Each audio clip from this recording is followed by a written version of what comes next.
I need to tell you what happened at the Greyhound station in Fargo, North Dakota last February, because I still don't understand it, and I think about it every single day.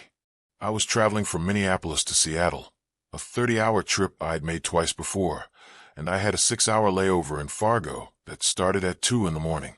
The station was small, just one waiting room with hard plastic chairs and fluorescent lights that buzzed constantly. There were maybe 8 other people waiting when I arrived. I remember counting them. An elderly woman knitting in the corner, a young couple sleeping against each other, a man in a business suit typing on his laptop, a teenage girl with headphones, 2 college-age guys playing cards, and a woman in a red winter coat sitting perfectly still, staring at the wall. I bought coffee from the vending machine and sat down 3 rows away from the woman in red. The coffee was terrible, but it was warm and I needed to stay awake. I pulled out my phone to text my sister that I'd arrived safely, and when I looked up again, everyone in the waiting room had moved. Not stood up and walked somewhere, just moved. The elderly woman was now sitting where the couple had been. The couple was near the door.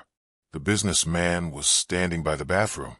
The college guys were separated, one near the vending machines, one by the ticket counter.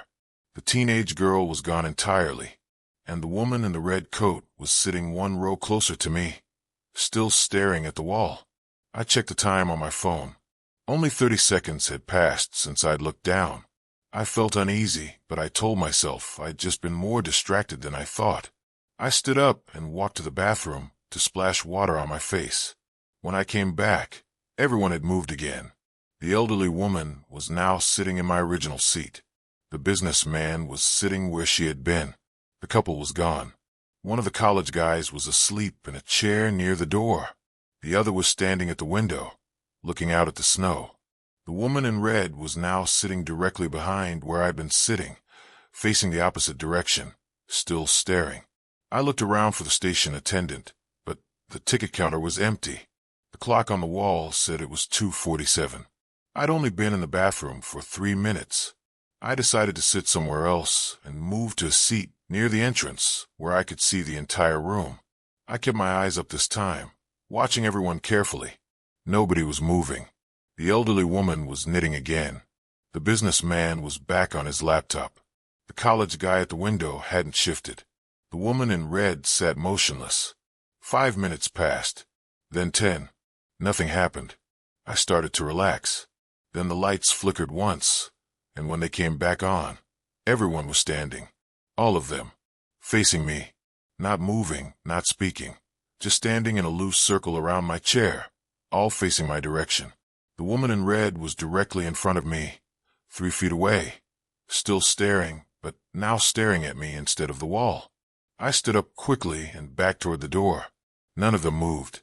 I could see their faces clearly under the fluorescent lights. Blank, expressionless, eyes open but somehow empty. I said, "What do you want?" But nobody responded. I reached behind me for the door handle and pushed it open, and the freezing February air hit me immediately. I stepped outside into the snow and looked back through the glass door. The waiting room was empty, completely empty. No people, no luggage, no coffee cup I'd left on the chair. Nothing, just the chairs and the buzzing lights and the clock on the wall that now read 3:15. I walked around the entire building looking for another entrance, another room, anywhere those people could have gone. The station was small. There was nowhere to go. I checked the parking lot. 3 cars were parked there, all covered in snow like they hadn't moved in hours. No footprints in the snow except mine. No tire tracks. Nothing. I stood there in the cold, trying to make sense of it. And then I saw her, the woman in the red coat, standing at the far end of the parking lot, facing away from me, completely still. I didn't call out to her. I didn't walk toward her. I got back in the station and locked myself in the bathroom until my bus arrived at 6. When I came out, the waiting room was full of different people. Normal people, talking and checking their phones and drinking coffee. The station attendant was back at the counter. Everything was ordinary. I asked the attendant if there had been other people waiting earlier, around 2 or 3 in the morning. She looked at me confused and said I was the first person to arrive for the Seattle bus. Said the overnight shift attendant had called in sick, so the station had been unmanned until she arrived at 5:30. Said I must have been alone the whole time. I showed her my coffee cup, the one I'd left on a chair before everyone disappeared, but she pointed to the fresh cup in my hand and said I just bought it from her 5 minutes ago. I didn't remember buying a second coffee. I don't remember those 30 minutes at all. I got on the bus and left Fargo and tried to forget about it. But 3 days later I got a text from an unknown number. It was a photo of the Fargo bus station waiting room, taken from inside, looking at the chair where I'd been sitting. The timestamp on the photo was from that night, 3:12 in the morning, right when I'd been outside looking for the others. And in the chair where I'd been sitting, there was someone, sitting perfectly still, facing away from the camera, wearing my jacket. I zoomed in on the photo. I could see the back of their head, my hair, my build. It was me. I was still sitting in that chair. And standing behind me, barely visible in the reflection of the window, was the woman in red. She was staring at me, at the me in the chair. And in her hand, she was holding a phone, taking a picture. This picture. I blocked the number and deleted the photo. But 2 weeks later I got another text from a different number. No message. Just a photo. Same waiting room. Same angle. Different night, according to the timestamp. And there I was again, sitting in a different chair, perfectly still. And the woman in red was closer this time, standing right behind me, leaning down near my ear like she was whispering something. I don't remember being back in Fargo. I've never been back to Fargo, but my phone says I have. Location data doesn't lie. Every few weeks my phone places me in that station between 2 and 4 in the morning, and every time, I wake up the next day in my apartment in Seattle with no memory of leaving.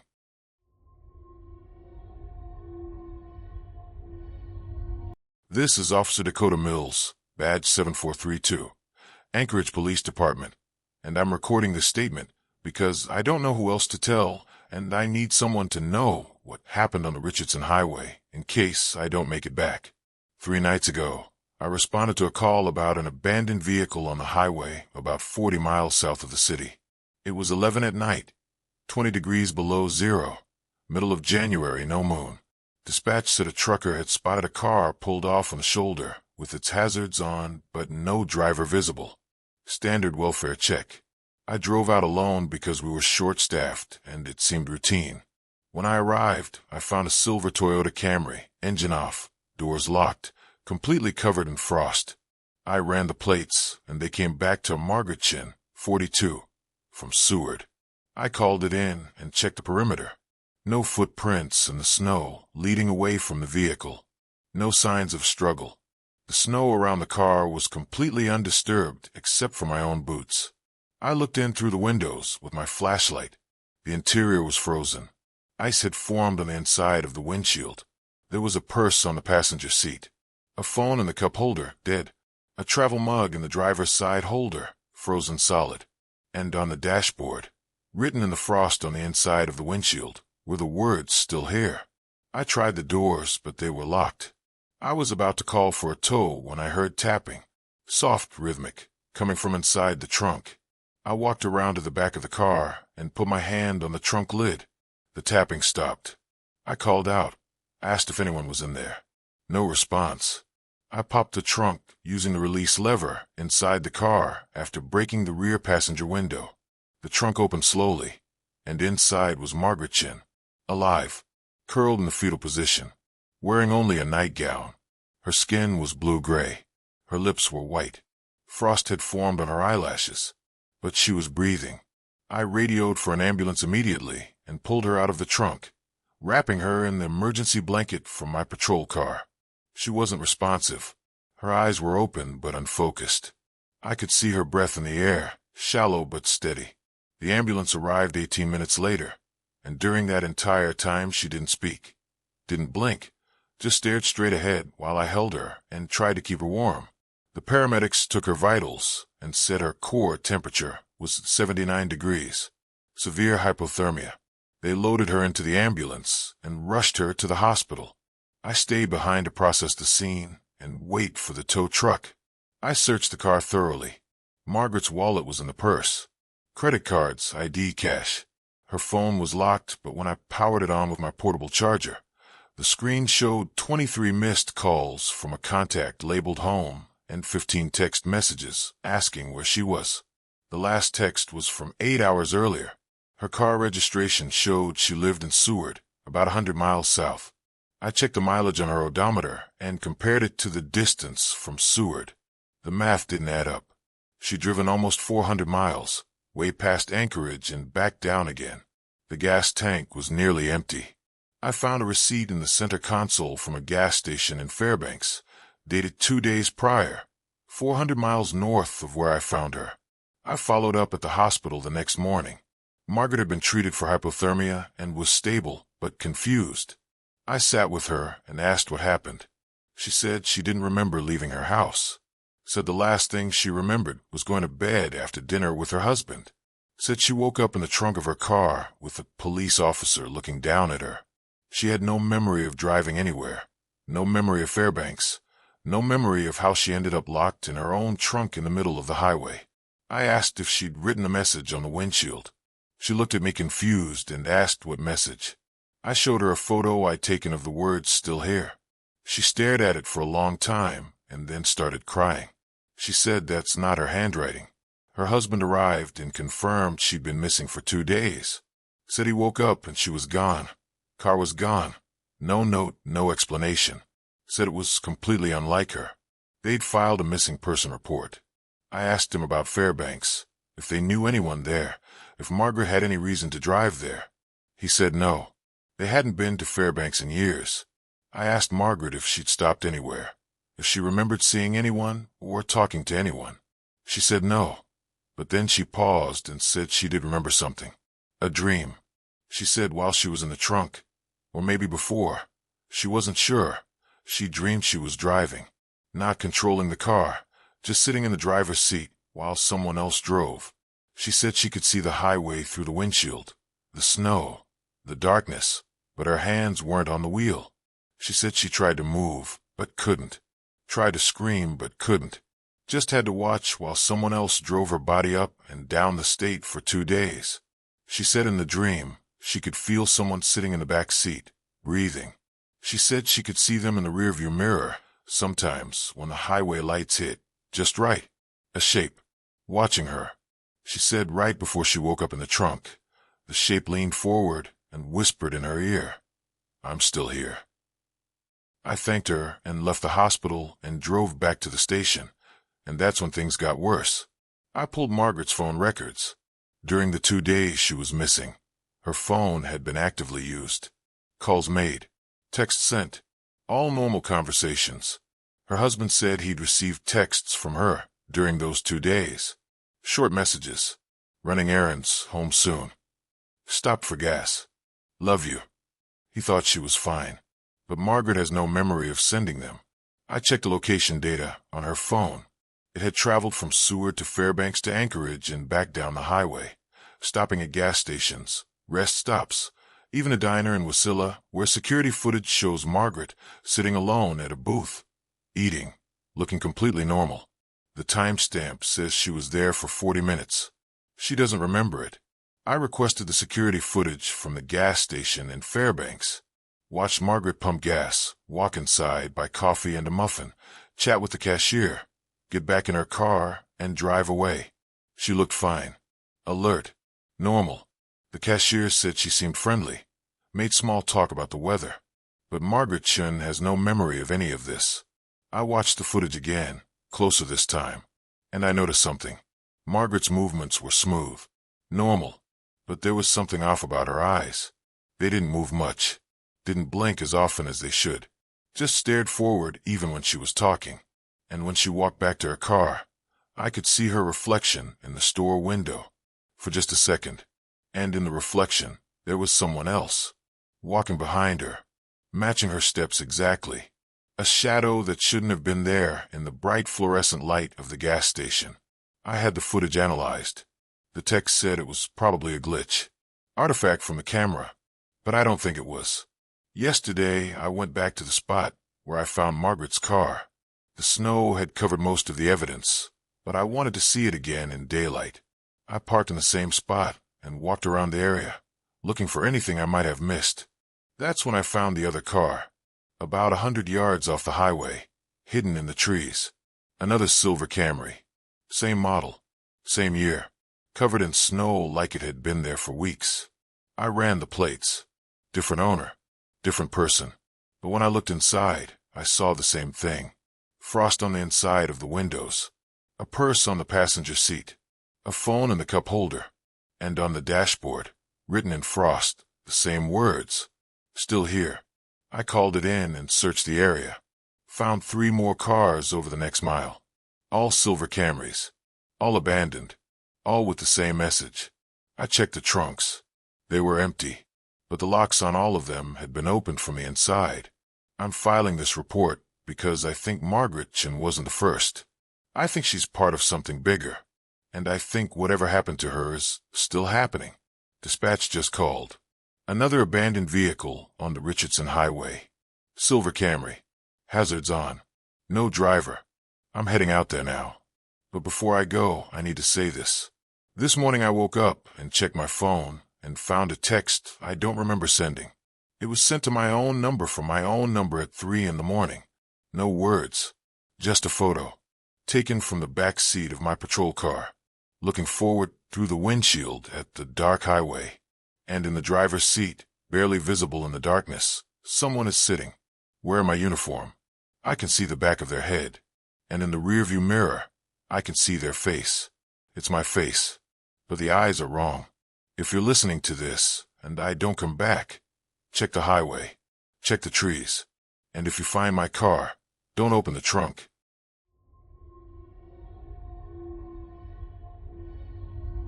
I'm recording this on my phone because I don't know what else to do, and I need to document what's happening before I forget again.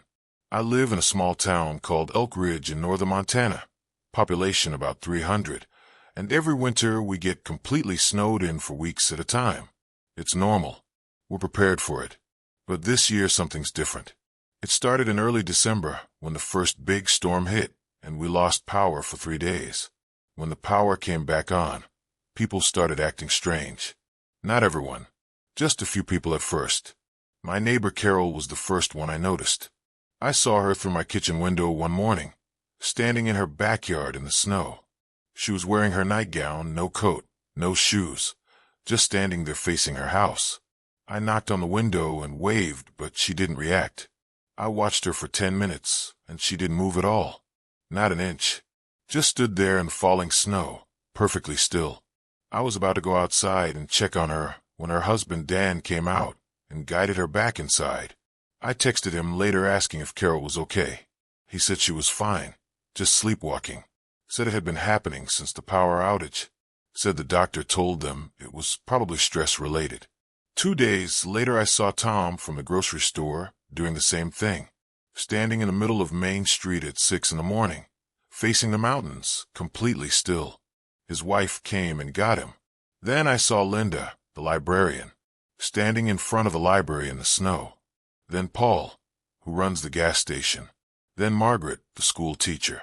All of them standing outside in the early morning, facing the same direction, completely motionless. All of them sleepwalking according to their families. But it seemed like too much of a coincidence. I started paying attention. Every morning now, between 5 and 7, at least a dozen people come outside and stand in the snow. They don't talk. Don't respond if you call to them. Just stand there facing west toward the mountains until someone comes and brings them back inside. And the strange part is that none of them remember doing it. I asked Carol about it directly, and she looked at me like I was crazy. Said she hadn't been sleepwalking. Said she's been sleeping fine. But I've seen her do it 5 times now. I've taken photos. When I showed her the photos, she got quiet and said I must have edited them. Said that's not possible. But I know what I saw. Last week I decided to follow them. I set my alarm for 5 in the morning and bundled up and waited by my window. Right at 5:15, Carol came out of her house. Then Tom. Then Linda. One by one they emerged from their homes and walked to their usual spots and stopped. I counted 17 people this time, all standing in the snow, all facing west. I got my coat and boots and went outside. I walked up to Carol and stood right in front of her. Her eyes were open, but she was looking through me, not at me. I waved my hand in front of her face. No reaction. I said her name. Nothing. I touched her arm, and she was ice cold. I tried to pull her toward her house, but she wouldn't budge. It was like she was rooted to the spot. I walked down the street and checked on the others. Same thing. All of them cold. All of them motionless. All of them staring west. I looked in the direction they were staring and saw nothing but mountains and trees and snow. Then I noticed something I hadn't seen before. They weren't just standing randomly. They were positioned in a pattern. I walked to the end of Main Street and looked back at them, and I could see it clearly. They were arranged in a circle. A perfect circle with Main Street running through the center. And in the exact middle of the circle, standing alone in the intersection, was someone I didn't recognize. A woman. Tall. Thin. Wearing a white dress that was too light for the weather. She wasn't from our town. I would have recognized her. I started walking toward her, and as I got closer, I realized she was the only one moving. Her head was turning slowly, looking at each person in the circle, one by one. When she got to me, her head stopped. She looked directly at me. Her eyes were completely black. Not just dark, but black, like empty holes. She smiled and raised one hand and pointed at me. And then everyone in the circle turned their heads at the same time and looked at me. 17 people, all staring, all with the same empty expression. I ran. I don't remember running, but I ended up back in my house with the door locked and the curtains drawn. When I looked outside an hour later, everyone was gone. Main Street was empty.